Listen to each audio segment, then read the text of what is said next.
اعوذ باللہ من الشیطان الرجیم بسم اللہ الرحمن الرحیم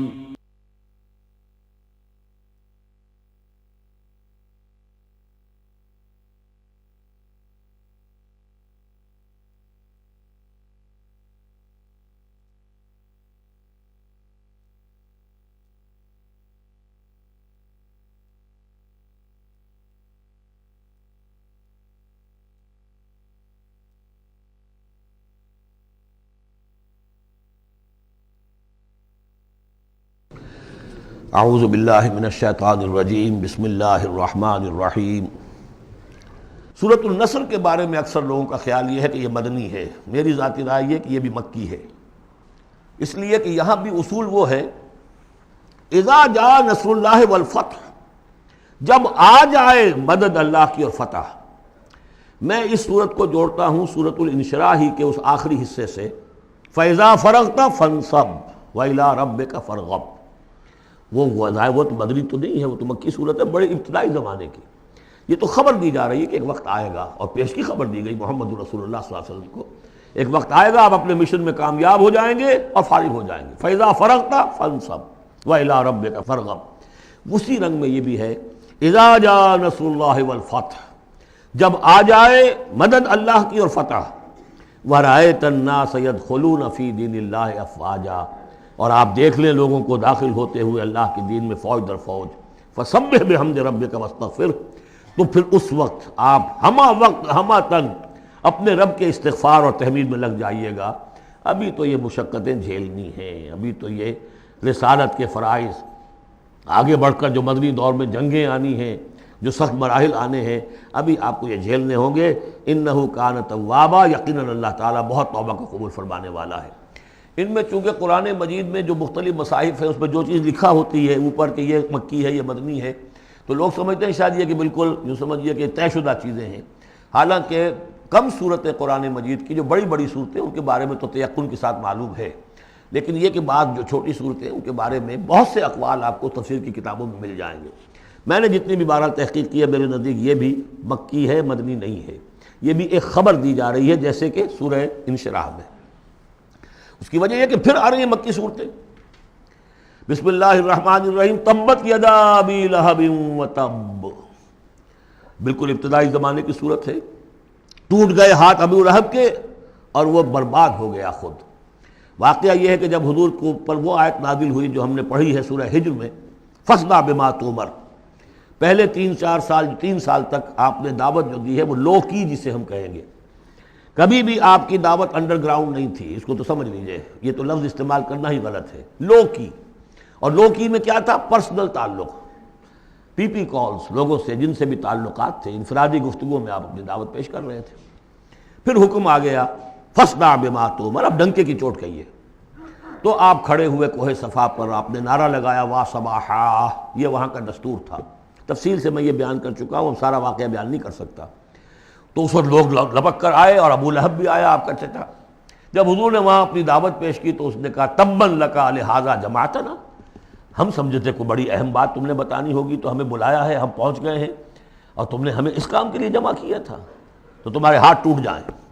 معاذ اللہ ثم معاذ اللہ، نقل کفر نہ باشد۔ چونکہ حضور بنو ہاشم کو 2 دفعہ گھر بلا کر کھانا کھلا چکے تھے، تو اسے تو معلوم تھا یہ دعوت کیا تھی، لیکن یہ جو طریقہ آپ نے اختیار کیا تھا وہ تھا جیسا کہ وہاں پر عام الارم کے طور پر ہوتا تھا کہ کوئی فوج کی خبر آئے، کوئی فوج حملہ آور ہونے والی ہے، تو جس شخص کے پاس بھی وہ خبر پہنچ جاتی تھی وہ کپڑے اتار کے مادر ذات برہنہ ہو کر کسی اونچے مقام پر کھڑا ہو کر نعرہ مارتا تھا وا صباحا، ہائے وہ صبح جو آنے والی ہے، غارت گری والی صبح۔ تب لوگ سب دوڑتے تھے، جہاں تک آواز پہنچ گئی، جہاں تک نگاہ دیکھ رہی ہے کہ ننگا کھڑا ہوا ہے ایک آدمی اونچائی کے اوپر، دوڑتے تھے لوگ کہ کیا خبر ہے اس کے پاس۔ حضور معاذ اللہ ننگے ہونے کا کوئی سوال نہیں تھا، لیکن آپ نے آدھی بات ان کی اختیار کر لی جس کے اندر کوئی قباحت نہیں ہے، کہ آپ کھڑے ہوئے اور آپ نے وا صباحا کا نعرہ لگایا۔ وہ صبح قیامت کی خبر دے رہے ہیں، وہ خبر دیتے تھے جو صبح ہوتی تھی غارت گری کی، دشمن آ کر حملہ کرے گا، لیکن وہ بھی تو صبح قیامت ہے۔ بات کوئی تو ہنسی کی نکلے، خندہ صبح قیامت ہی صحیح، صبح قیامت بھی تو ہے نا آخر۔ تو اس نے کہا آپ تمہارے ہاتھ ٹوٹ جائیں، تم نے اس کام کے لیے بلایا تھا۔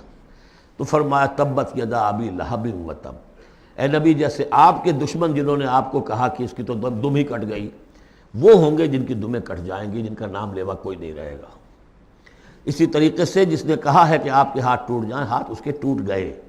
یہ تو چند سال کے بعد کی بات ہے، لیکن حقیقت میں عالم غیب میں تو اس کے ہاتھ کٹ چکے ہیں، وہ تب اور وہ برباد ہو چکا ہے۔ ما اغنی عنہ مالہ وما کسب، کچھ کام نہیں آئے گی اس کا، نہ اس کا یہ مال اور نہ وہ کمائی جو اس نے کی ہے ساری عمر اور جمع کیا ہے۔ سیصلیٰ نارا ذات لہب، وہ جھونکا جائے گا آگ میں جو بھڑکتی ہوئی آگ ہے۔ اور لہب کا لفظ جو ہے اس کے اپنے نام میں بھی شامل تھا، یہ صنعت لفظی کہلائے گی، ابو لہب، کیونکہ وہ بہت ہی سرخ و سفید رنگت کا، بہت جیسے کہ انگارے جیسا اس کا رنگ تھا، اور آنکھیں بھی بڑی بڑی تھیں، نہایت حسین و جمیل انسان تھا، اور اس کی بیوی بھی جمیل تھی، بہت ہی خوبصورت عورت تھی، اور یہ دونوں جو ہے یہ سمجھیے کہ بڑی ایلیٹ کلاس تھی اس معاشرے کی، اس کے پاس منصب تھا، یہ خزانہ وزیر خزانہ تھا حرم کا، چنانچہ اس کے بارے میں مشہور تھا کہ اس میں سے اس نے سونے کے بنے ہوئے ہرن چرا لیے ہیں۔ اخلاقی طور پر اس کا جو ہے وہ بدنامی اس درجے کی تھی، لیکن یہ کہ حرم کا خزانہ جو تھا وہ اس کی تحویل میں تھا، تو بڑا اونچا منصب دار تھا۔ تو اس کے لیے یہ کہا کہ جیسے یہ دہکتا ہوا انگارہ ہے، اس کو رنگ ہم نے دیا ہے، ایسی ہی دہکتی ہوئی آگ میں ہم اس کو جھونکیں گے، وامرأتہ، اور اس کی بیوی کو بھی۔ کیوں؟ یہ بھی اتنی ہی دشمن تھی حضور کی جتنا کہ ابو لہب دشمن تھا حضور کا، بلکہ یہ کہنا مشکل ہے کہ بیوی زیادہ دشمن تھی یا یہ کہ یہ شوہر زیادہ دشمن تھا، دونوں۔ اور میں بتا چکا ہوں آپ کو سورہ تحریم میں جو 3 مثالیں آئی تھیں، بہترین عورت بدترین مرد کے گھر میں، فرعون کی بیوی آسیہ، بدترین عورتیں بہترین لوگوں کے گھر میں، بیوی حضرت نوح کی اور بیوی حضرت لوط کی، ایک وہ جو نیک سرشت تھی اور نبی کی گود میں پلی، وہ حضرت مریم سلام علیہا، اور یہ بدترین شوہر اور بدترین بیوی۔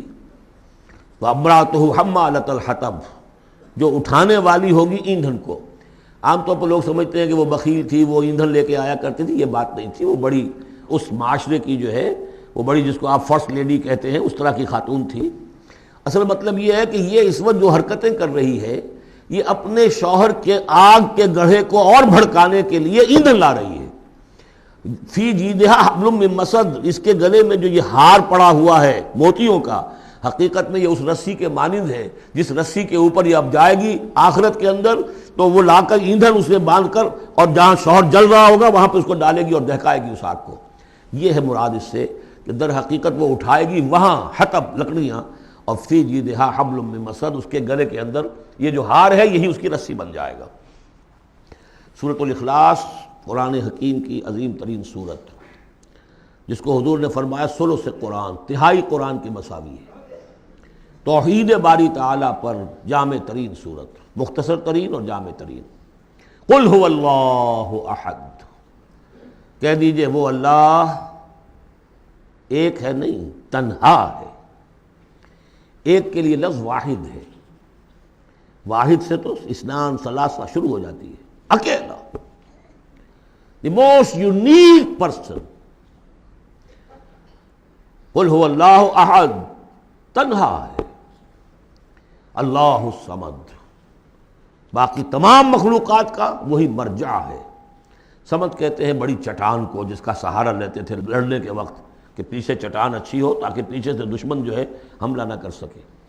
پھر یہی لفظ آ جاتا تھا سرداروں کے لیے کہ جن کی طرف رجوع کرتے تھے لوگ۔ تو یہ کہ اصل میں اللہ تو ہے خود بخود قائم ہے، اپنے بل پر قائم ہے، کسی نے بنایا نہیں اسے، اس کی حیات مستعار نہیں ہے، اس کی حیات اپنی، اس کا علم اپنا۔ باقی جو بھی کائنات کے اندر مخلوقات ہیں وہ سب اس کی بدولت ہے۔ لا یحیطون بشیء من علمہ الا بما شاء، ان کا وجود بھی اللہ کا عطا کردہ، انہیں حیات بھی مستعار ہے، مانگی ہوئی ہے، عمر دراز مانگ کے لائے تھے 4 دن، اور وہ مانگی ہوئی زندگی ہے، جب چاہے گا لے لے گا ہم سے، ہماری زندگی اپنی تو نہیں ہے۔ لیکن یہ کہ باقی تمام مخلوقات کو تھامے ہوئے ہے، اور یہ وہی ربط و تعلق ہے جو میں نے آپ کو بتایا تھا اسم اعظم، کہ جو الحی القیوم، خود زندہ اور باقی سب کو تھامے ہوئے، کل کائنات اس کی توجہ کی وجہ سے قائم ہے۔ لم یلد ولم یولد، نہ اس نے جنا اور نہ وہ جنا گیا، نہ اس کے کوئی ماں باپ، نہ اس کی کوئی اولاد، نہ اس کی کوئی جوڑی، مت جورو اور بیوی، مت اتخذ صاحبۃ ولا ولدا، یہ ہم پڑھ چکے ہیں قرآن۔ اس اعتبار سے نفی ہو گئی کہ کچھ لوگوں نے اس کے لیے بیٹیاں تجویز کر دی، فرشتوں کو خدا کی بیٹیاں بنا دیا۔ کچھ لوگوں نے جو ہے اس کے لیے بیٹے بنا دیے، حضرت مسیح کو بنا دیا اور حضرت عزیر علیہ السلام کو بنا دیا یہودیوں نے سب نے نہیں، کچھ ان کی فرقوں نے وغیرہ وغیرہ. لیکن یہ کہ اس کا معاملہ یونیک ہے، نہ اس نے کسی کو جنا نہ وہ کسی سے جنا گیا. وَلَمْ يَكُنْ لَهُ كُفُوًا أَحَدٌ، اور نہیں ہے اس کا کوئی بھی، اب کفو جو کہتے ہیں برابری کا، کسی حیثیت سے اس کے برابر. کفو، ہم پلہ، ضد، ند، مثل، مثال، مثیل، کوئی نہیں. کوئی اس کا ہم پلہ نہیں ہے، کوئی اس کا ہم رتبہ نہیں ہے، کوئی اس کا کفو نہیں ہے. آخری دو صورتیں یہ گویا کہ قرآن مجید کے اختتام پر دو پہرے دار ہیں. یہ دو صورتیں ہیں کہ جو اصل میں مدنی صورتیں ہیں، نازل ہوئی ہیں مدینہ منورہ میں، اور ان کا زمان نزول کے اعتبار سے شان نزول بھی ہے کہ ان کا حضور پر ایک مرتبہ جادو کیا گیا تھا، تو اس جادو کے اثرات کو زائل کرنے کے لیے یہ آیات پھر اتری ہیں. اور حضور نے پھر جب ان کی بات بار بار تلاوت کی ہے تو وہ جادو کے اثرات، ایک یہودی نے کیا تھا جادو آپ پر، جس سے آپ کو چیزیں بھول جاتے تھے، اور کافی آپ کو دیہت کو تکلیف رہی ہے. صحیح بخاری کے اندر یہ روایت موجود ہے. ہمارے جدید کچھ ریشنلسٹ ہیں اور جو خاص طور پر منکر حدیث ہیں، وہ سمجھتے ہیں کہ اس میں تو توہین رسول کی کہ جادو کا اثر ہو سکتا ہے. رسول بھی اس اعتبار سے بشر ہوتے تھے. تلوار کا اگر کاری زخم پڑا ہے تو خون نکلا ہے، اور خون نکل گیا ہے تو زوفتاری ہوا ہے، زوفتاری ہوا تو بے ہوشی بھی ہوئی ہے. یعنی یہ جسم جو ہے ان کا، اس کے اعتبار سے جو بھی بخار آپ کو چڑھا ہے، بخار میں تکلیف ہوئی ہے، عالم نزع میں نہایت شدید تکلیف ہوئی ہے. تو اس حوالے سے یہ نہ سمجھیے کہ وہ بشریت کے جو لوازم ہے وہ ختم ہو جاتے ہیں، لیکن اللہ تعالیٰ کی طرف سے انہیں ایک مقام ملا ہے، ایک عصمت ملی ہے، ایک بزرگی ہے، وہ اپنی جگہ پر ہے. تو جادو کا وہ واقعہ بالکل صحیح ہے جو ہوا ہے. لیکن اس کے لیے اب یہ دو صورتیں ہیں، اور یہاں خاص طور پر نوٹ کر لیجئے کہ یہ معوذتین، یہ ایک صورت بھی ہو سکتی تھی، لیکن قرآن حکیم میں جو عام مزاج ہے کہ صورتیں جوڑوں جوڑوں کی شکل میں ہیں، تو دو حصوں میں تقسیم کر دیا. اور اس کی تقسیم کیا ہے؟ ایک وہ چیزیں ہیں جو انسان پر باہر سے حملہ آور ہوتی ہیں، اور ایک چیز وہ ہے جو انسان کے اپنے اندر سے حملہ آور ہوتی ہے. ان دونوں کو دو علیحدہ چیزوں میں رکھ کر اور سکھایا گیا ہمیں کہ تم ہمیشہ اللہ کی پناہ طلب کرتے رہا کرو ان چیزوں کے اثرات سے، ان چیزوں کے اثرات بد سے اپنے آپ کو بچانے کے لیے. بسم اللہ الرحمن الرحیم. قل اعوذ برب الفلق، کہو کہ میں پناہ میں آ گیا صبح کے رب کی. فلق، فلق ویسے تو یہ لفظ ہم پڑھ چکے ہیں سورہ انعام میں. فالق الاصباح، رات کی تاریکی کا پردہ پھٹتا ہے اور سپیدہ سحر نمودار ہوتا ہے. یا گٹھلی، فالق الحب والنوائب، تو وہ جو گٹھلی ہوتی ہے وہ بھی پھٹتی ہے تو اس میں سے دو پتیاں نکلتی ہیں تو درخت بنتا ہے. اس اعتبار سے فلق سے مراد یہاں صرف صبح نہیں ہے، بلکہ جو اگلی صورت میں آ رہا ما خلق، جو بھی کچھ اس کائنات میں اس نے پیدا کیا ہے در حقیقت وہ عدم کا پردہ چاک کر کے اس کو وجود بخشا ہے. عدم سے، عدم محض سے، کریشن ایکس نیہیلو، بغیر کسی شے کے کسی شے کو بنانا. تو قل اعوذ برب الفلق من شر ما خلق، میں پناہ میں آتا ہوں اس کی تمام مخلوقات کی پناہ سے. اب آپ غور کیجئے، مخلوق ظاہر بات ہے خالق کی طرح کامل تو نہیں ہو سکتی. مخلوق کے اندر کوئی نہ کوئی پہلو جو ہے وہ کمی کا، تقصیر کا، نقص کا رہ جائے گا. تو گویا کہ ہر مخلوق میں شر کا پوٹینشل ایلیمنٹ موجود ہے. یہ دوسری بات ہے کہ اللہ تعالیٰ کسی کو سہارا دے دے، کسی کو اپنی طرف سے عصمت عطا کر دے، اپنی طرف سے خصوصی پروٹیکشن عطا کر دے. پوٹینشلی خلق جو ہے وہ گویا کہ مستلزم ہے، اس کے ساتھ شر کے اندر کا پہلو موجود ہوگا. قل اعوذ برب الفلق من شر ما خلق، یعنی وہ شر جو ہے خود اپنی جگہ پر کوئی علیحدہ مستقل وجود رکھنے والی شے نہیں ہے، بلکہ وہ شر جو ہے خلق کے اندر جو کمی کا پہلو ہے. جیسے ہم نے انسانوں کے بارے میں پڑھا، خلق الانسان من عجل، انسان کی سرشت میں جلد بازی ہے. خلق الانسان ضعیفا، انسان کمزور پیدا کیا گیا ہے. وہ جو اس کا ہے، جو اس کا فطرت والا پہلو ہے، جو روحانی پہلو ہے، وہ تو ہے انا خلقنا الانسان فی احسن تقویم. لیکن جو یہ حیوانی پہلو ہے اس کا جو مادی وجود ہے، اس میں تو ذوق بھی ہے. ان الانسان خلق ہلوعا اذا مسہ الشر جزوعا واذا مسہ الخیر منوعا. تو یہ تمام چیزیں جو ذہن میں رکھیے. قل اعوذ برب الفلق من شر ما خلق، جو بھی مخلوقات ہیں ان میں سے جو بھی شر کا پہلو ہے میں اس سے اے پروردگار تیری پناہ میں آتا ہوں. ومن شر غاسق اذا وقب، خاص طور پر یہ رات کو ڈھانپ لینے والی جو ہے رات، اندھیرا، یہ ظاہر بات ہے اسی پھر رات کے پردے میں چوری بھی ہے، ڈاکہ بھی ہے، اسی میں پھر غول بیابانی جو ہیں، شیاطین جن ہیں، ان کا بھی جو حرکتیں ہوتی ہیں، پھر یہ ساری چیزیں جو ہے اسی کے سلسلے من شر غاسق اذا وقب، سانپ بچھو وغیرہ بھی اسی وقت نکلتے ہیں، ومن شر النفاثات فی العقد، اور جو عورتیں گانٹھیں باندھ کر پھونکے مارتی ہیں، یہ جو بھی ٹونے ٹوٹکے ہوتے ہیں اور اس کی وجہ سے لوگوں کو نقصان پہنچایا جاتا ہے، گویا کہ یہ بھی اس کے اندر بھی کوئی حقیقت ہے، یہ سفلی عملیات بھی ہیں، ان کے بھی اثرات ہیں۔ جیسے کہ ہم جانتے ہیں کہ جادو جو ہے حق ہے، برحق ہے، اگرچہ کفر ہے، شراب کی تاثیر ہے لیکن حرام ہے، کچھ نہ کچھ حقیقت ان لکیروں میں بھی ہے، لیکن ہمیں روک دیا گیا کہ ان کے چکر میں مت پڑو۔ یہ جو منجمی ہے، نجوم کی حرکت، اس میں بھی کچھ نہ کچھ حقیقت ہے لیکن روک دیا گیا۔ تو کسی چیز کا ہونا بالفعل یہ اور شے ہے، لیکن اس کا جائز ہونا یہ اور شے ہے۔ تو بالفعل یہ عملیات ہیں جو سے اچھے اعمال ہیں، اور ان کو جو ہے کوئی اچھے اوراد ہیں، اچھے وظائف ہیں، تو ان کے کچھ اثرات جو ہیں اچھے ہو سکتے ہیں۔ اسی طریقے سے اس قسم کی چیزوں میں جادو کے جو کلمات ہوتے ہیں ان کی بھی تاثیر ہے، اور وہ جو عورتیں جو ہے وہ جادو کرتے ہوئے، جس کو ہم کہتے ہیں کہ وہ تعویذ گنڈا وغیرہ جو ہوتا ہے، پھر وہ اس میں پھونکے مارتی ہیں، تو اللہ تعالیٰ سے میں ان کے شر سے بھی پناہ چاہتا ہوں۔ وَمِن شَرِّ حَاسِدٍ إِذَا حَسَدَ، اور حسد کرنے والے کے شر سے بھی میں اللہ کی پناہ طلب کرتا ہوں، جبکہ وہ حسد اپنا استعمال کرے۔ اگر حسد ہے دل کے اندر ہے تو بات اور ہے، حسد کو بروئے کار لائے وہ، اور وہ انسان کے درپے ہو جائے اس حسد کی وجہ سے اس سے کوئی نقصان پہنچانے کو، اور اسی کے تابع ہے عین، العین حق، کہ اگر انسان اس حاسدانہ نگاہ سے کسی کو دیکھتا ہے اس کے بھی اثرات ہوتے ہیں، اور اس دیکھنے کے بھی کچھ برے اثرات جو ہیں وہ ظاہر ہو جاتے ہیں۔ تو یہ تمام چیزیں اپنی جگہ پر ہیں، لیکن ان سے پناہ کرنے کے لیے آپ لمبے چوڑے کوئی اور سلسلوں میں نہ پڑیں، یہی معوذتین اللہ نے جو محمد رسول اللہ کو تلقین فرمائے، سارا دار و مدار ان پر ہونا چاہیے۔ تعوذ کرتے رہیں، اس لیے کہ ہم پڑھ چکے ہیں سورہ بقرہ میں کہ حضرت سلیمان کے زمانے میں جنات جو تھے انہوں نے یہ سارے کام شروع کیے تھے، اور لوگ ان سے سیکھتے تھے جادو ٹونا، اور آج بھی نقش سلیمانی کے نام سے بکتے ہیں اس قسم کے جو بھی تعویذات ہوتے ہیں، اور وہ دھندا بنا ہوا ہے۔ تو اس کو لوگوں نے سیکھا، اور وہ لوگ جو ہے آج بھی ہمارے ہاں یہ چیزیں چل رہی ہیں، لیکن یہ چیزیں حرام کی گئی ہیں، اور کہا گیا ہے کہ کوئی کسی کو نقصان نہیں پہنچا سکتا جب تک کہ اللہ کا اذن نہ ہو۔ اگر یہ یقین انسان کے دل میں ہو تو پھر اسے کوئی نقصان نہیں ہوگا۔ اور ویسے تو یہ ہے کہ تکلیف اللہ کی طرف سے کسی وقت آ سکتی ہے، بغیر اس کے کہ کوئی اور آپ کو پہنچائے، اللہ کی طرف سے خود بھی آ سکتی ہے۔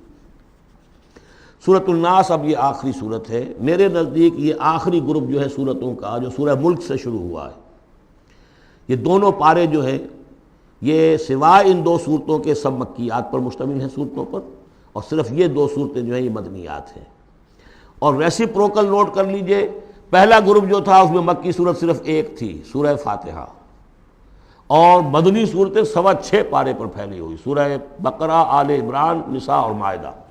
اس کے بالکل برعکس ریسیپروکل نسبت یہاں ہے کہ یہاں پر یہ دو صورتیں ہیں چھوٹی چھوٹی، باقی دونوں پارے جو ہیں سب کی مکی صورتوں پر مشتمل ہیں، اور اس آخری صورت کا جوڑ مل جائے گا پہلی صورت کے ساتھ، یہ بھی میں آپ کو بتا دوں گا۔ بسم اللہ الرحمن الرحیم، قل اعوذ برب الناس، کہیے کہ میں پناہ میں آتا ہوں جو تمام انسانوں کا رب ہے اس کی پناہ میں۔ ملک الناس، صرف رب ہی نہیں ہے، بادشاہ ہے، تمام انسانوں کا بادشاہ ہے۔ الہ الناس، تمام انسانوں کا معبود ہے۔ من شر الوسواس الخناس، اس وسوسہ کرنے والے خناس کی جو پیچھے چھپ جاتا ہے، الذی یوسوس فی صدور الناس، جو لوگوں کے سینوں میں وسوسہ اندازی کرتا ہے، اس کے شر سے پناہ مانگتا ہوں۔ یہ جو شیطان لعین ہے جس کے بارے میں آتا ہے کہ ان الشیطان یجری من الانسان مجری الدم، حضور کی حدیث ہے یہ شیطان تو اس طریقے سے انسان کے وجود میں سرایت کر جاتا ہے جیسے کہ خون سرایت کر رہا ہے۔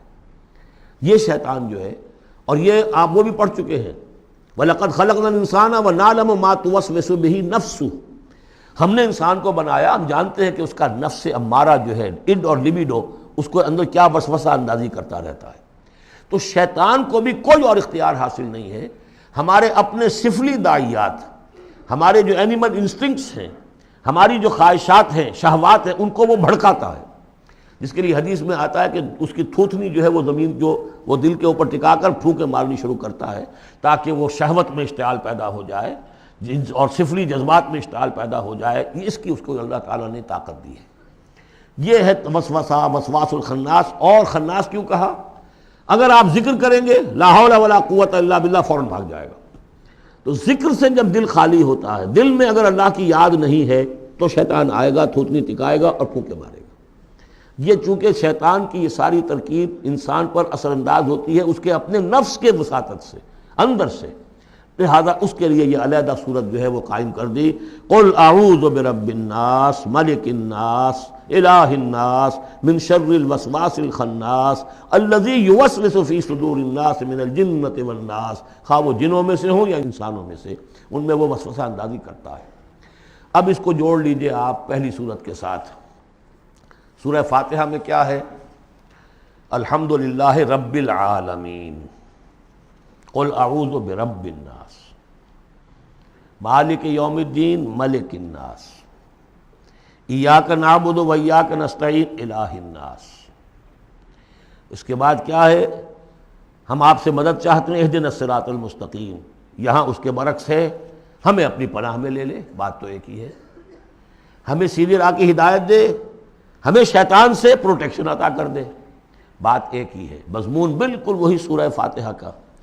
قل اعوذ برب الناس الحمدللہ رب العالمین الرحمن الرحیم مالک یوم الدین ملک الناس. اور معبود ہے ایاک نعبد و ایاک نستعین. اب ہم نے استعانت مانگی. اب استعانت، استعاذہ، یہ ایک ہی طرح کے الفاظ ہیں. مدد مانگنا، پناہ طلب کرنا، استغاثہ، استعانہ، استمداد، مدد مانگنا، استنصار، نصرت طلب کرنا. باب استفعال کے تمام الفاظ جمع کر دیجئے. تو عبادت، ہم عبادت کرتے ہیں تیری، ایاک نعبد، لیکن ہمیں استعانت، تیری مدد چاہیے اس کے لیے. تو معبود ہے، ہم تیری عبادت کا فیصلہ کرتے ہیں لیکن تیری مدد کے محتاج ہیں. اے اللہ ہم تیری عبادت کا وعدہ کرتے ہیں لیکن تیری طرف سے ہمیں پروٹیکشن چاہیے کہ شیطان کے وسوسوں سے، وسوسہ اندازی سے ہمیں محفوظ کر دے. اس طریقے سے یہ سورہ مبارکہ ایک اعتبار سے مثنیٰ بن جاتی ہے سورہ فاتحہ کا، اور گویا کہ قرآن مجید کی آخری صورت اور پہلی صورت کے مابین ایک مشابہت قائم ہو جاتی ہے. بارک اللہ لی ولکم فی القرآن العظیم ونفعنی وایاکم بالآیات والذکر الحکیم. دعائے ختم قرآن ہے، میں اس کا ترجمہ آپ کو بتا دینا چاہتا ہوں تاکہ آپ جب وہ دعا سنیں گے تو پھر اس کا ترجمہ بھی آپ کے سامنے رہے. تو یہ اور بڑی اہمیت کے ساتھ اس دعا کو سمجھیے. اللہم آنس وحشتی فی قبری. اے اللہ میری قبر میں جو وحشت ہوگی تنہائی کی، اس وحشت کو دور کرنے کے لیے مجھے قرآن مجید کا انس عطا کر دے. اے اللہم ارحمنی بالقرآن العظیم وجعلہ لی اماما ونورا وہدی ورحمہ. لیکن اب جب موت قریب نظر آتی ہے اور قبر جو ہے وہ نظر آ رہی ہے تو معلوم ہوتا ہے کہ اہم ترین حصہ یہی ہے، اس دعا کا جو پہلا حصہ ہے. اللہم آنس وحشتی فی قبری. اس وحشت کو مانوس میرے لیے بنا دے، لیکن مانوس بنے گی قرآن کے ذریعے سے. وارحمنی بالقرآن العظیم، اور مجھ پر رحم فرمائیو اس قرآن عظیم کی بدولت. واجعلہ لی اماما ونورا وہدی ورحمہ. اور اس دنیا میں پروردگار اس قرآن کو میرے لیے امام بنا دے، میں اس کی پیروی کروں. لیکن یہ الفاظ کہتے ہوئے اپنے دل کو دیکھنا ہوگا کہ خود اپنا ارادہ ہے یا نہیں. عزم ہو کہ ہاں اب قرآن کو اپنا امام بنانا ہے، اس کے پیچھے چلنا ہے، تب تو اللہ تعالیٰ سے دعا کرتے ہوئے بھی انسان جو ہے پھر اسے سجتی ہے یہ دعا. اور ایسا کوئی شعوری فیصلہ ہے ہی نہیں تو پھر یہ ایک روٹین ہے، بس آپ نے ایک الفاظ ہے جو زبان سے کہہ دیے ہیں. ذالک قولہم بافواہہم، اپنے منہ سے نکلنے والی باتیں اور کچھ نہیں. وجعلہ لی اماما ونورا، نور بنا دے، وہدن، ہدایت بنا دے، اور رحمت بنا دے. اللہم ذکرنی منہ ما نسیت. اے اللہ مجھے یاد کرا دے اس میں سے جو میں بھول جاؤں. وعلمنی منہ ما جہلت، اور جس چیز کو میں اس میں سے جانتا نہیں ہوں، اور ہم تو سب سے جاہل ہیں. کتنے فیصد لوگ ہیں جو جانتے ہیں قرآن میں ہے کیا. لیکن بہرحال دعا مانگیے کہ اللہ تعالیٰ ہمت دے، آپ قرآن سیکھیں، قرآن سیکھنے کے لیے عربی سیکھیں. علمنی منہ ما جہلت. لیکن یہ بھی اگر آپ کا اپنا ارادہ نہیں ہے کہ سیکھنا ہے تو اللہ تعالیٰ زبردستی تو آپ کے دل میں آ کے قرآن کا علم نہیں ڈال دے گا۔ قرآن کا علم تو بڑی قیمتی شے ہے، دنیا کا کوئی فن ہو، کوئی معمولی سا کوئی فن ہے، وہ بھی سیکھنا پڑتا ہے، محنت کرنی پڑتی ہے۔ جیسا کہ حضرت علی نے فرمایا، بڑے اونچے اشعار ہیں، یغوث البحر من طلب اللآلی، جو شخص بھی موتیوں کا طلبگار ہوتا ہے اسے سمندر میں غوطہ زنی کرنی پڑتی ہے۔ ومن طلب العلا سہر اللیالی، جو کسی بلند مقام تک پہنچنا چاہتا ہے زندگی میں وہ راتوں کو جاگتا ہے، محنت کرتا ہے، پڑھتا ہے، جو بھی مشقت کرتا ہے۔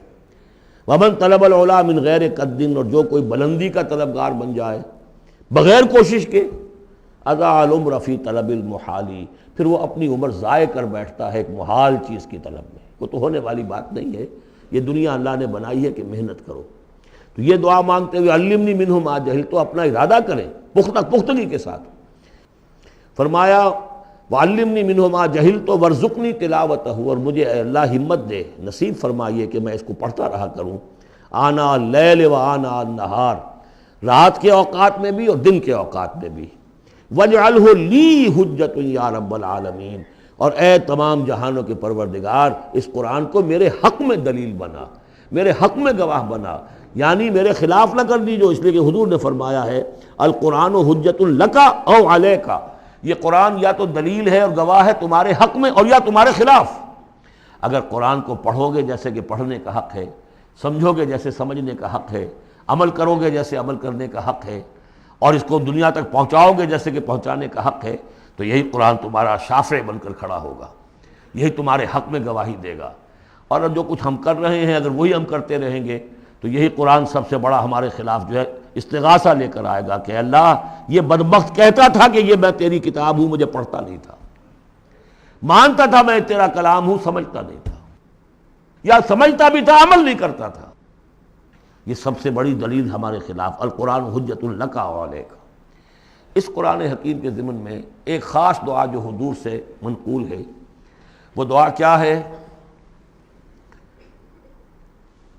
اللہم انی عبدک، پروردگار میں تیرا بندہ ہوں، ابن عبدک، میرا باپ بھی تیرا ادنا غلام تھا، وابن امتک، میری ماں بھی تیری ادنا کنیز تھی، فی قبضتک، میں تیرے قبضہ قدرت میں ہوں، ناصیتی بیدک، میری پیشانی تیرے ہاتھ میں ہے، ماضٍ فی حکمک، میرے پورے وجود میں تیرا ہی حکم جاری و ساری ہے، عدل فی قضاؤک، اور میرے بارے میں جو فیصلہ تو کرے وہ عدل ہی پر مبنی ہوگا۔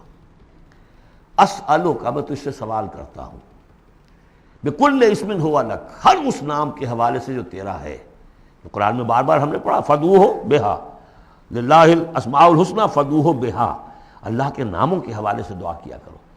اسألک بکل اسم ہوا لک، جو تیرے نام ہے، انزلتہ فی کتابک، جسے تو نے اپنی کسی کتاب میں نازل کیا، او علمتہ احدا من خلقک، یا تو نے اپنے مخلوق میں سے کسی کو سکھایا، اب استاثرت بہ فی مکنون الغیب عندک، یا اسے ابھی اپنے پاس اپنے غیب کے خزانے میں محفوظ رکھا ہوا ہے۔ سارے ناموں کا حوالہ دے کر اسألو کا کیا، ان تجعل القرآن ربیع قلبی، اس قرآن کو میرے دل کی بہار بنا دے، ونور صدری، میرے سینے کا نور بنا دے، وذہاب ہمی، اور میرے ہموم اور غموم کا، غموں کا اور جو بھی تفکرات ہیں ان کا دور کرنے والا، جلا حزنی، میرا کوئی غم ہو افسوس ہو اس کو بھی ختم کر دینے والی چیز، اس کا ذریعہ اس قرآن کو بنا دے۔ تو یہ بڑی عظیم دعا ہے جس میں ایک طرف عبدیت کی انتہا ہے، تواضع، اللہ کے سامنے تذلل، اور پھر یہ کہ مانگنے کی شے اصل میں قرآن سے کیا ہے، اللہ سے مانگنے کی شے کیا ہے، الرحمن علم القرآن، یہ ہے سب سے بڑی دولت۔ یا ایھا الناس قد جاءتکم موعظۃ من ربکم وشفاء لما فی الصدور وہدی ورحمۃ للمؤمنین قل بفضل اللہ وبرحمتہ فبذلک فلیفرحوا ھو خیر مما یجمعون۔ تو یہ دعا جو ہے آپ مانگیں گے، اور اسی پر اب میں اپنی گفتگو ختم کر رہا ہوں۔ بارک اللہ لی ولکم فی القرآن العظیم ونفعنی وإیاکم بالآیات والذکر۔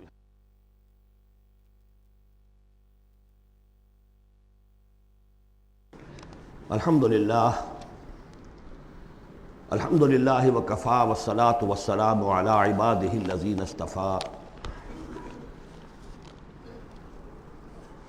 خصوصاً علی افضلہم وخاتم النبیین محمد الامین وعلی آلہ وصحبہ اجمعین. اما بعد فقد قال اللہ تبارک وتعالی کما ورد فی سورۃ الانفال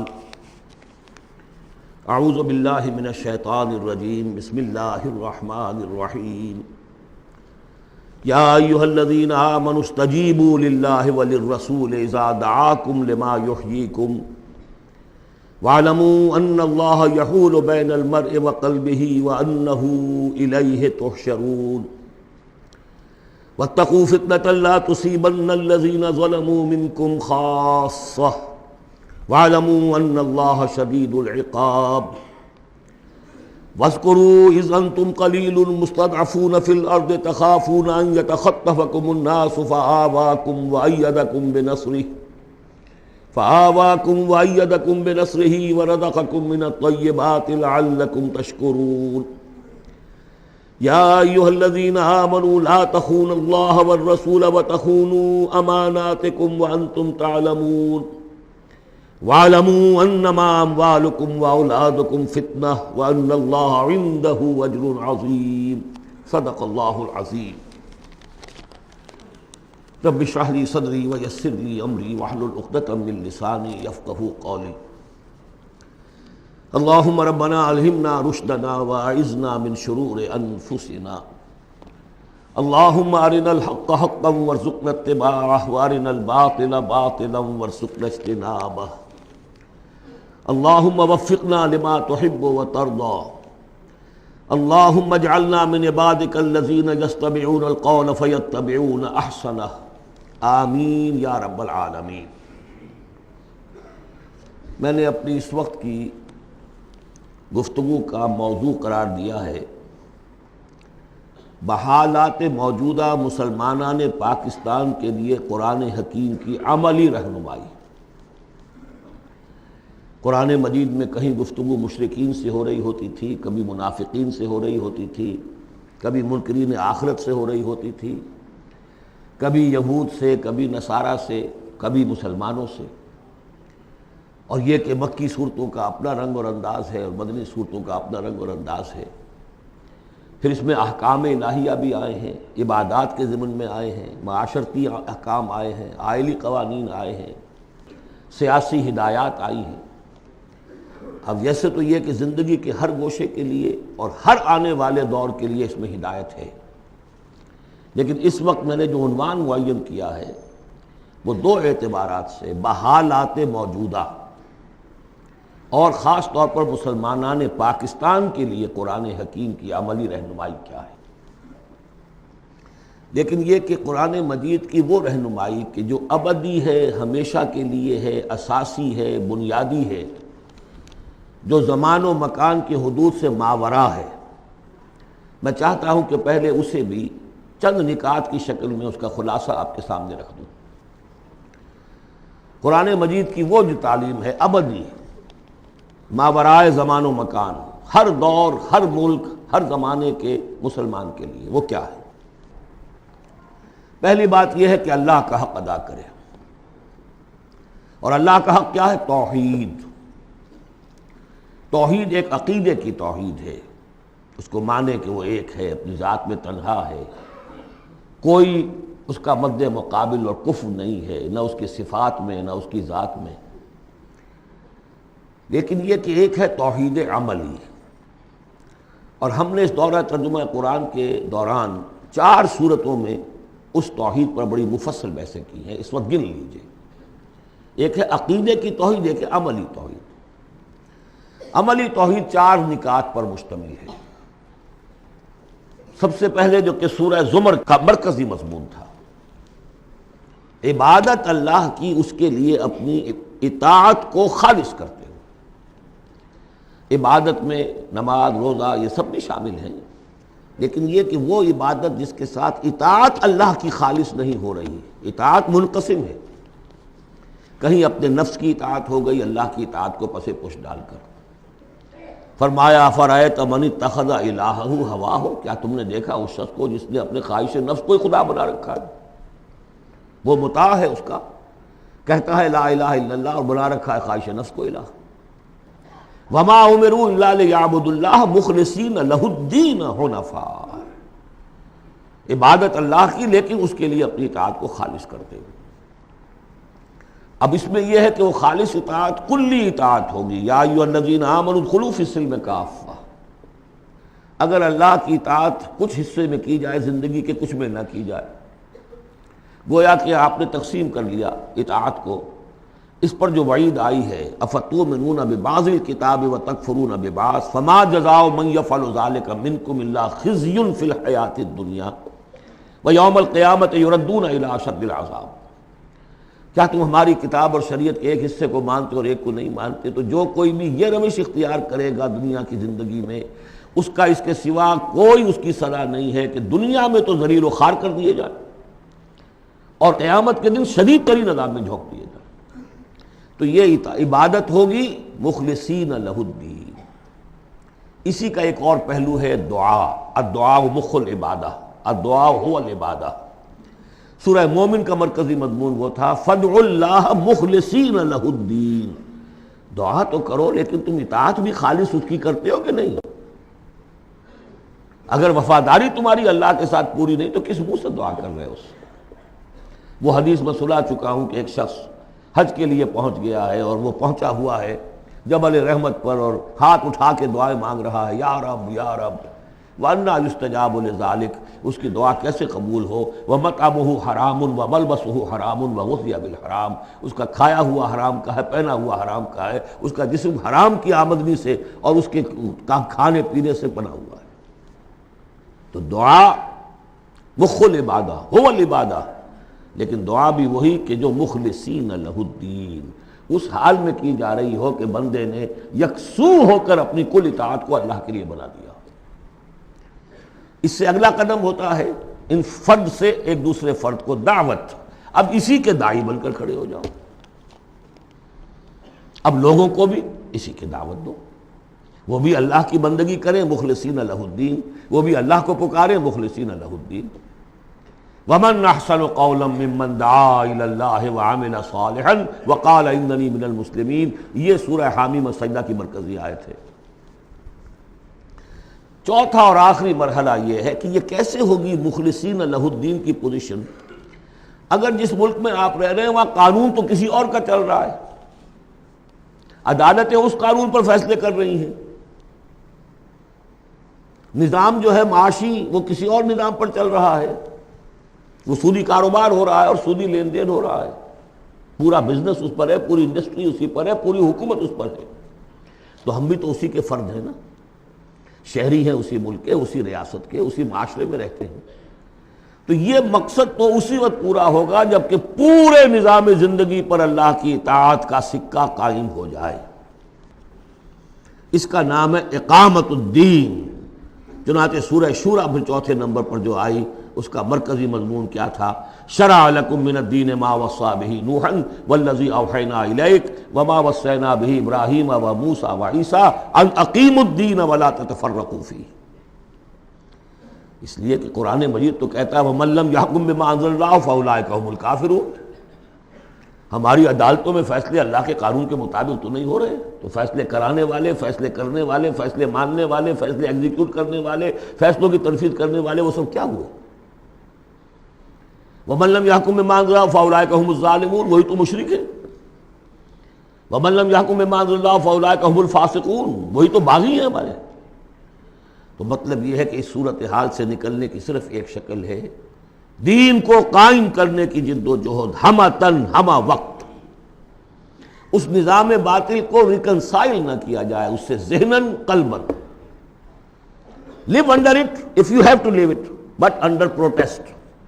اگر کوئی اور راستہ نہیں ہے انڈر پروٹیسٹ رہے کہ میں نے اس نظام کو قبول نہیں کیا، میں اسے تسلیم نہیں کرتا، میں اس سے استفادہ کروں گا جو کم سے کم ہے میرے بقا کے لیے، اور اپنی ساری توانائی، اپنی ساری قوت، اپنی ساری طاقت، اپنی ساری صلاحیت، اپنے سارے وسائل اور ذرائع اس نظام کو بے خبن سے اکھیڑ کر اس کی جگہ پر اللہ کا دیا ہوا نظام قائم کرنے کے لیے وقف کر دوں.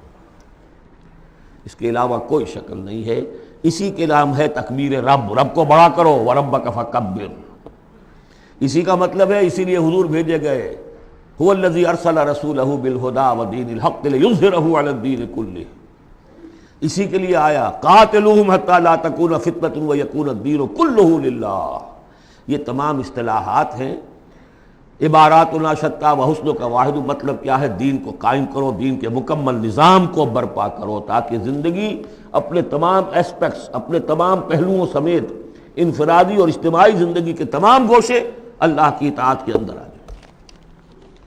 اس کے بغیر اللہ کا حق ادا نہیں ہو سکتا۔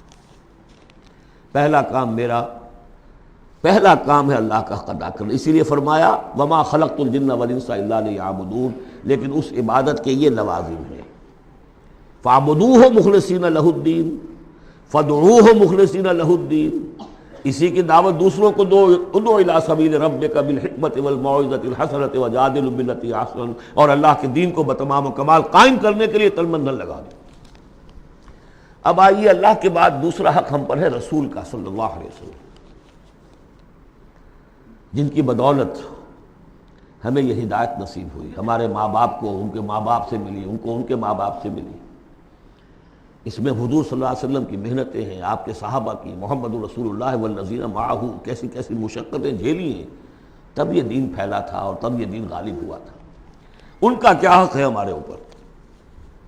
ویسے میں ساری حقوق تو یہاں بیان نہیں کر سکتا، لیکن ایک بات جان لیجئے کہ چونکہ محمد صلی اللہ علیہ وسلم بھیجے گئے تمام دنیا کے لیے اور قیامت تک کے لیے انسانوں کے لیے رسول، 5 مرتبہ آیا ہے، جن میں سب سے نمایاں آیت یہ 2 آیتیں تو اکثر لوگوں کو یاد ہوں گی، وَمَا أَرْسَلْنَاكَ إِلَّا رَحْمَةً لِّلْعَالَمِينَ وَمَا أَرْسَلْنَاكَ إِلَّا كَافَّةً لِّلنَّاسِ بَشِيرًا وَنَذِيرًا۔ اب نبی صلی اللہ علیہ وسلم نے بنفس نفیس اپنی رسالت کے فرائض ملک عرب اور قوم عرب کی حد تک تو پورے کر دیے، باقی دنیا کے لیے اس وقت بھی اور آنے والے ہر انسان کے لیے یہ فریضہ رسالت امت کے کندھے پر ڈال گئے، جبکہ آخری حج میں گواہی لے کر الا هل بلغت، اور جواب مل گیا انا نشهد انک قد بلغت وادیت ونصحت، اور اس کے بعد آپ نے فرمایا اب یہ بوجھ میرے کندھے سے تمہارے کندھے پر آ گیا۔ تو اگر ہم امتی ہیں تو مقروض ہیں محمد کے صلی اللہ علیہ وسلم، اگر یہ خواہش ہے کہ ان کی شفاعت ملے تو ان کا حق ادا کرنا ہوگا۔ وَكَذَلِكَ جَعَلْنَاكُمْ أُمَّةً وَسَطًا لِتَكُونُوا شُهَدَاءَ عَلَى النَّاسِ وَيَكُونَ الرَّسُولُ عَلَيْكُمْ شَهِيدًا۔ اس کے کم سے کم 2 تقاضے۔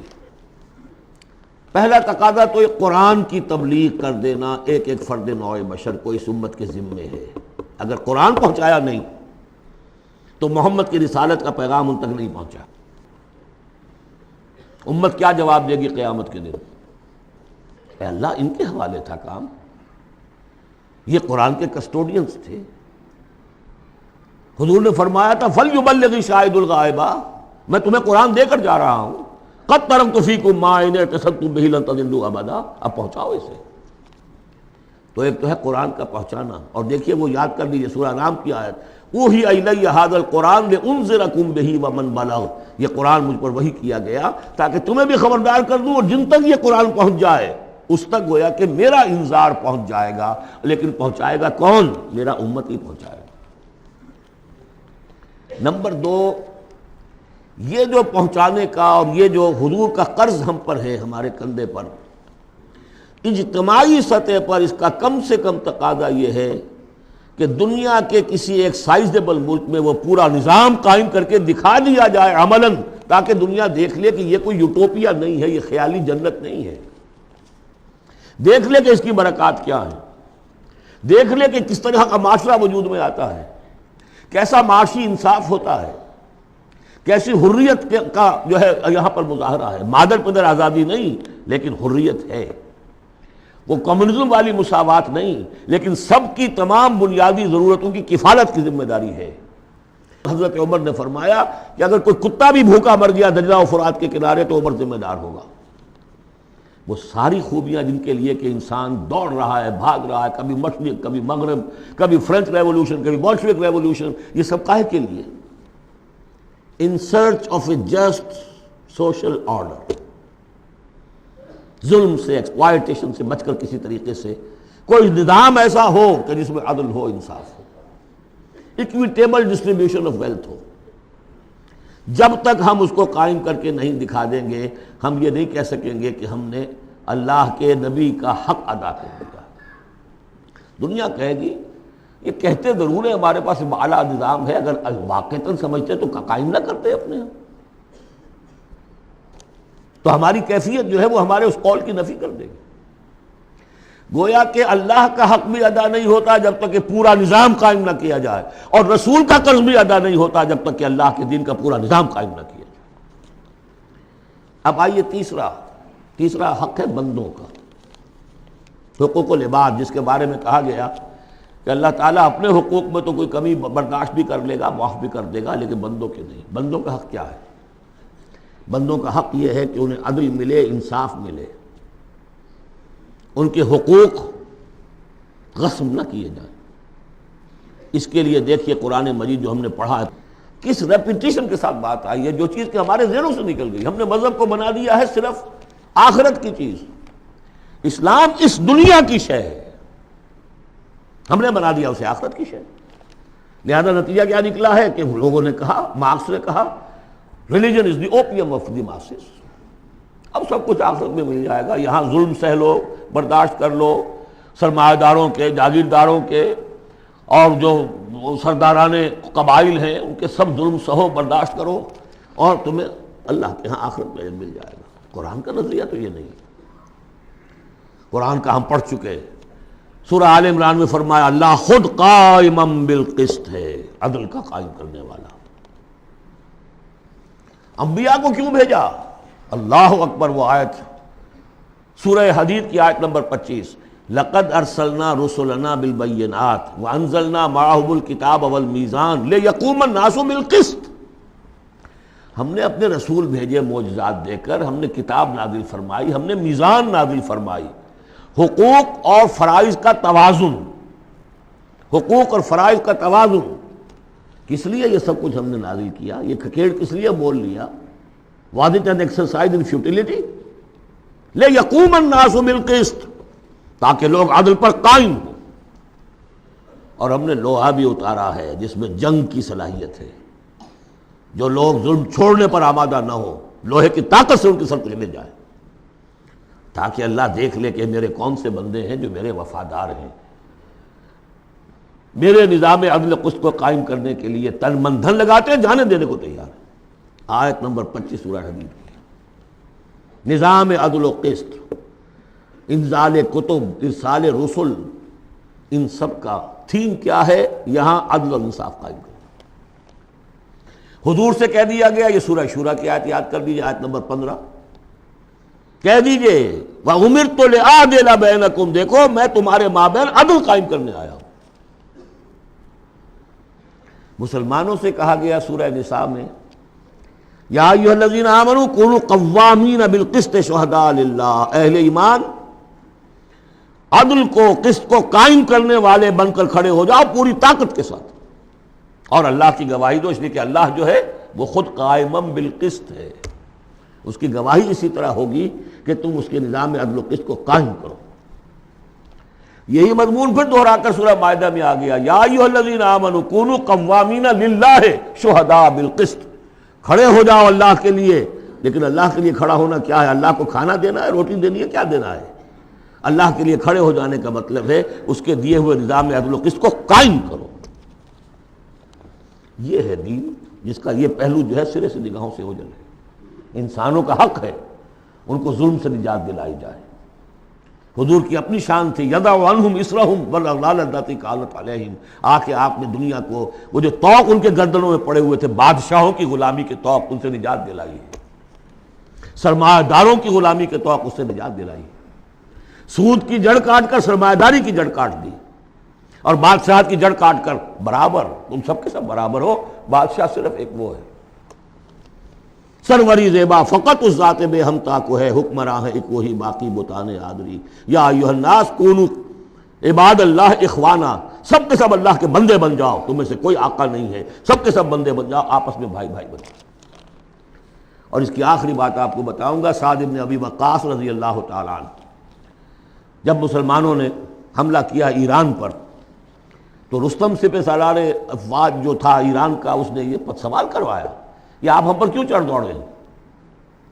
پہلے بھی آپ عرب لوگ تھے، بدوی بدو لوگ تھے، کبھی کبھی لوٹ مار کر کے لے جایا کرتے تھے، آتے تھے لوٹ مار کیا اور چلے گئے، یہ اس دفعہ ہماری جان نہیں چھوڑ رہے ہو، کیا وجہ ہے؟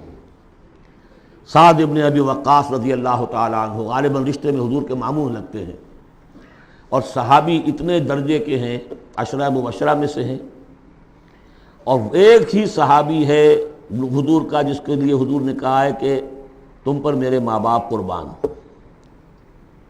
غزوہ احد میں جب حضور پر نرغہ ہوا ہے اور ہر طرف سے دشمن نے حملہ کیا ہے، یہ 7 تیر چلا رہے تھے اور روک رہے تھے دشمنوں کو، اس وقت حضور نے فرمایا ہے 7 تیر چلائے جاؤ، تم پر میرے ماں باپ قربان۔ یہ شان ہے ان کی۔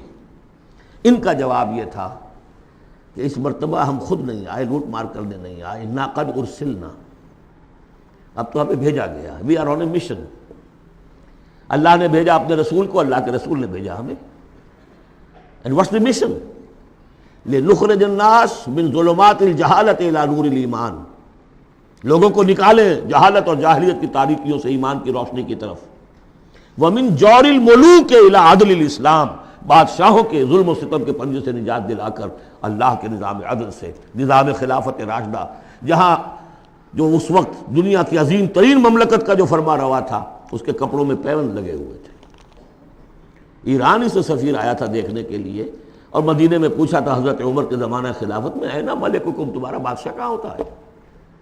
جواب ملا تھا لیس لنا ملک، ہمارا کوئی بادشاہ نہیں ہے، بل لنا امیر، ہمارا ایک امیر ہے۔ کہاں ہے بھائی؟ کوئی محل نظر نہیں آیا ہمیں، کہاں رہتا ہے؟ وہ گیا ہے، محل وحل تو کوئی ہے ہی نہیں، وہ گیا ہے، کچھ اونٹ جو تھے گم ہو گئے تھے بیت المال کے، بہت تلاش کیا نہیں ملے، تلاش کرنے گیا۔ وہ نظام، کوئی وجہ تھی کہ گاندھی نے 1937 میں کہا تھا، جب پہلی مرتبہ پروونشل الیکشنز ہوئے ہیں ہندوستان میں اور فرسٹ انسٹالمنٹ دی ہے انگریزوں نے سیلف رول کی انڈینز کو، اور تقریباً پورے ہندوستان میں کانگریس کی وزارتیں بنی ہیں، ہریجن میں جو اس نے مقالہ لکھا تھا کہ میں آپ لوگوں کے سامنے ابو بکر اور عمر کی مثال پیش کرتا ہوں، فالو دیم۔ جادو وہ جو سر چڑھ کر بولے۔ نوٹ کیجئے، یہ 3 ہیں حقوق: اللہ کا حق اقامت دین، رسول کا حق تبلیغ قرآن، اور دین کا ایک مکمل نمونہ ضرور دکھا دینا عملی شکل میں تاکہ حجت قائم ہو جائے، اور انسانوں کا حق انہیں ظلم و ستم کے پنجوں سے نجات دلا کر اور انہیں اسلام کے نظام عدل کے تحت لایا جائے۔ یہ انسانوں کا حق ہے۔ تینوں حق جا کر مل گئے ایک ہی چیز پر جس کا نام اقامت دین ہے۔ یہ چیزیں میں نے کہی ہیں، یہ ہیں دائمی ابدی۔ ایک مسلمان اکیلا بھی کہی ہے، اس کو بھی سمجھنا چاہیے میری ذمہ داریاں ہیں۔ شروع کریں، آج کریں، کل ایک اور آدمی مل جائے گا، 2 ہو جائیں گے، ایک اکیلا 2 جماعت، ایک اکیلا 2 11۔ نہیں کامیاب ہوتا کوئی بات نہیں، فرض تو وہ ہے کہ ادا کرنا ہے۔ کامیابی ناکامی 950 برس تک حضرت نوح دعوت دیتے رہے، ناکام رہے اس معنی میں، ویسے تو کامیاب وہی ہوئے، باقی قوم جو ہے ہلاک ہو گئی، لیکن اس معنی میں تو ناکام رہے، کوئی پرواہ نہیں۔ اب میں چاہتا ہوں کہ اب پاکستان کے خاص کانٹیکسٹ میں آ کر بات کروں۔ پہلی بات تو یہ سمجھیے، اپنی خودی پہچان ہو غافل افغان۔ یہ پاکستان کس شے کا نام ہے؟ کیا یہ دنیا میں دوسرے جو مسلمان ممالک ہیں ویسا ہی مسلمان ملک ہے، یا اس کی کوئی خصوصی اہمیت ہے، کوئی خصوصی حیثیت ہے، کوئی امتیازی مقام اور مرتبہ ہے؟ اور یہ بھی سارا کچھ میں آپ کے سامنے رکھوں گا قرآن مجید سے۔ میں نے اس آیت کے حوالے سے سب سے پہلی بات یہ ہے کہ قیام پاکستان کا اصل جذبہ محرکہ کیا تھا، میں یہ اس سورہ مبارکہ کی آیت نمبر 26 کے حوالے سے بیان کر چکا ہوں۔ وَاذْكُرُوا إِذْ أَنْتُمْ قَلِيلٌ مُسْتَضْعَفُونَ فِي الْأَرْضِ، ذرا یاد کرو اے مسلمانوں جب تم ہندوستان میں، اب میں اس کی جو ہے تفسیر نہیں کر رہا کہ جب یہ نازل ہوئی یہ صورت اس کا کیا مطلب، اس کے الفاظ کا جو عموم ہے اس کے حوالے سے جس طرح یہ پاکستان کی تحریک کے اوپر 100% منطبق ہو رہی ہے اسے سمجھیے۔ جبکہ تم اقلیت میں تھے، مستضعفون فی الارض، تمہیں زمین میں دبا لیا گیا تھا۔ ہندو زیادہ بیدار، زیادہ سرمایہ دار، زیادہ تعلیم یافتہ، اور انگریز اس کی پشت پناہی کر رہا تھا۔ کیوں کر رہا تھا؟ کہ مسلمان سے حکومت چھینی تھی، بغاوت کا اندیشہ تھا۔ ہندو پہلے بھی غلام تھا، اس کے لیے چینج آف ماسٹرز کا معاملہ تھا، پہلے غلام مسلمانوں کا تھا، اب عیسائیوں کا ہو گیا، اسے اٹھانا تھا مسلمان کے مقابلے۔ اس سے ایک خوف پیدا ہوا کہ اگر یہ انگریز چلا جائے گا، اب تو پھر بھی رول آف پین ہے، رول آف سورڈ تو نہیں ہے اس وقت، انگریز کی کچھ نہ کچھ قانون جو ہے رول آف لا تھا، اگر یہ چلا گیا اور ملک ہو گیا آزاد دنیا کے موجودہ اصولوں کے مطابق، ون مین ون ووٹ، تو مسلمان تو بالکل ہی رحم و کرم پر ہوں گے، ان کی تہذیب، ان کا تمدن، ان کی ثقافت، ان کی زبان، ان کے معاش کو، ان کے مذہب تک کے اوپر ہندو جو ہے وہ حملہ کرے گا اور اپنی 800 سالہ جو ہے غلامی کا یا 1000 سالہ غلامی کا بدلہ چکائے گا، جس کا ظہور ہو گیا تھا اندرا گاندھی کے انفاذ سے، جو سقوط مشرقی پاکستان کے وقت اس کی زبان سے نکلے ہیں، we have ایونجڈ our 1000 years defeat، 1000 سالہ شکست کا بدلہ چکا لیا۔ یہ تھا خوف۔ وَاذْكُرُوا إِذْ أَنْتُمْ قَلِيلٌ مُسْتَضْعَفُونَ فِي الْأَرْضِ تَخَافُونَ أَنْ يَتَخَطَّفَكُمُ النَّاسُ فَآوَاكُمْ، اللہ نے تمہیں پناہ دی، پاکستان دیا، 2 ٹکڑے دیے، تم اس میں آؤ اور پناہ لو۔ وَأَيَّدَكُمْ بِنَصْرِهِ، اور اپنی نصرت سے تمہاری تائید فرمائی، اور رَزَقَكُم مِّنَ الطَّيِّبَاتِ، اور تمہیں طیبات کا رزق دیا، لَعَلَّكُمْ تَشْكُرُونَ، تاکہ تم شکر کرو۔ اس کے علاوہ ایک بات سمجھ لیجئے، مسلمانوں کو ہندوؤں کے اس غلبے سے بچانے کے لیے ایک شرط لازم یہ تھی کہ مسلمان ایک جماعت کے جھنڈے تلے جمع ہوں، ورنہ ان کی کوئی سیاسی حیثیت نہیں۔ کانگریس جیسی طاقت، بڑی منظم جماعت، سرمایہ اس کے پیچھے، تعلیم یافتہ لوگ اس کے پیچھے، انگریز کی سپورٹ اس کی، تو اس میں مسلمانوں کے لیے تو جب تک کہ وہ یکجان نہ ہو جائیں اور پوری ان کی قوت مسلم لیگ کے جھنڈے تلے نہ آ جائے، پاکستان کیسے بن جائے گا؟ اور یہ معلوم تھا کہ چاہے اصل تو محرک ہمارا یہی ہے کہ دباؤ سے بچ جائیں ہم، ان ہندوؤں کے دباؤ سے، ثقافتی، مذہبی، لسانی دباؤ سے، معاشی دباؤ سے بچ جائیں، لیکن یہ ہے کہ مسلمانوں کو یکجا کرنے کے لیے ایک نعرہ لگا، پاکستان کا مطلب کیا؟ لا الہ الا اللہ۔ وہ بات جو میں نے ابھی کہی تھی کہ حضور کا قرض ادا نہیں ہو سکتا جب تک کہ ہم ایسا نہ کریں، وہی بات ہے جو اقبال نے کہی تھی 1930 کے خطبے میں، کہ مجھے یہ یقین ہے کہ ہندوستان کے شمال مغرب میں ایک آزاد مسلمان ریاست قائم ہوگی، اور اگر ایسا ہو گیا تو ہمیں موقع مل جائے گا کہ اسلام کی تعلیمات پر جو پردے پڑ گئے ہیں دور ملوکیت میں، انہیں ہٹا کر اصل تعلیم کا ایک نقشہ دکھا دے دنیا کو۔ ہندوستان نے تو دیکھی مغلوں کی حکومت، خلجیوں کی حکومت، افغانوں کی حکومت، لودھیوں کی حکومت، خلافت راشدہ تو نہیں دیکھی نا۔ ہم چاہتے ہیں پاکستان میں وہ نظام قائم کریں، یہی قائد اعظم نے کہا تھا۔ پاکستان اس لیے چاہتے ہیں کہ اسلام کے اصول حریت و اخوت و مساوات کی ایک عملی نمونہ دنیا کے سامنے پیش کریں۔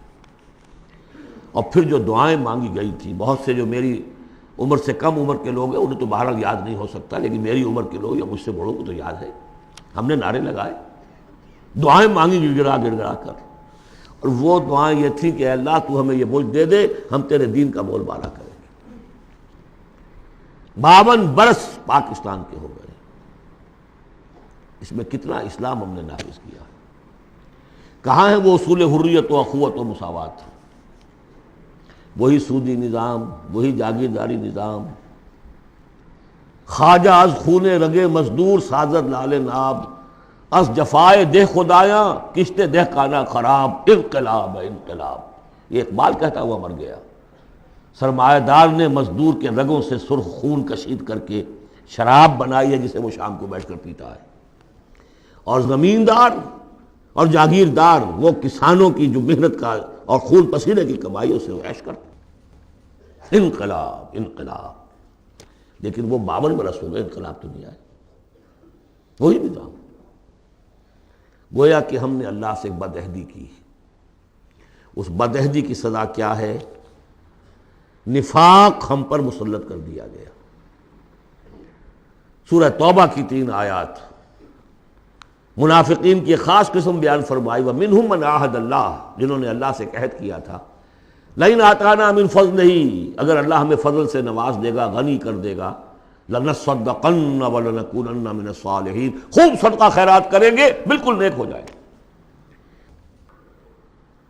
لیکن جب اللہ تعالیٰ نے انہیں نواز دیا تو کیا کیا؟ بخلوا بہ، پھر انہوں نے بخل سے کام لیا، وتولوا، پیٹھ موڑ لی، وہم موردون، اعراض کیا۔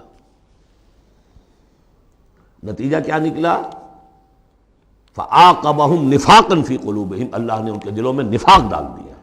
اور نفاق وہ بیماری ہے، قرآن میں کہا گیا ہے ان المنافقین فی الدرک الاسفل من النار، جہنم کے سب سے نچلے طبقے میں، وہی جو اشد العذاب، یوم القیامت یردون الی اشد العذاب، اگر پورے دین پر کاربند نہیں ہوگے تو قیامت کے دن شدید ترین عذاب میں جھونکے جاؤ گے۔ ان المنافقین فی الدرک الاسفل من النار، اور منافقین کے بارے میں ہم نے سورہ توبہ میں بھی آیت پڑھ لی، سورہ منافقون میں بھی پڑھ لی۔ ان کے لیے اے نبی آپ 70 مرتبہ بھی استغفار کریں گے تو میں معاف نہیں کروں گا۔ استغفر لہم او لا تستغفر لہم ان تستغفر لہم 70 مرۃ لن یغفر اللہ لہم۔ اس نفاق کی 3 شکلیں ہیں۔ نفاق باہمی، وہ ایک قوم ایک نہیں رہی، اب ڈھونڈ اب اس کو چراغ رخ زیبا لے کر، اب وہ قومیتوں میں تحلیل ہو گئی، عصبیتیں، ایتھنک، لنگوسٹک، پروونشل، قوم کہاں ہے؟ تحلیل۔ نفاق باہمی، ایک نفاق کردار، جو حضور نے فرمایا کہ 3 نشانیاں ہیں منافق کی، اگر تینوں چیزیں ہوں تو وہ کٹر منافق ہے، خواہ نماز پڑھتا ہو، روزہ رکھتا ہو اور اپنے آپ کو مسلمان سمجھتا ہو۔ بخاری کی اور مسلم کی روایت ہے، جب بولے جھوٹ بولے، جب وعدہ کرے خلاف ورزی کرے، اور جب کہیں امین بنا دیا جائے تو خیانت کرے۔